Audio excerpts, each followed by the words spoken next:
campaña de excavación arqueolóxica deste ano 2025 no Castro Sarridal está financiada pola Consellería de Cultura da Xunta de Galicia, Dirección Xeral de Patrimonio Cultural, permitiu investigar o camiño de acceso ao recinto habitacional do Castro.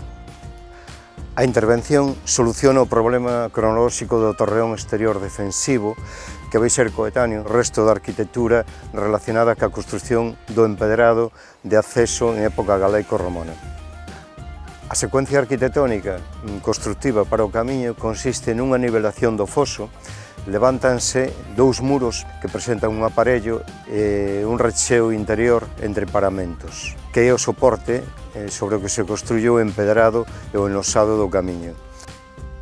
Sobre este enlosado de época galaico-romana detectamos parte dun paramento e unha nivelación do século XVII, que sería para transportar material pesado para a batería costeira. Posteriormente, o que temos é o camiño actual realizado por Costas no século XX.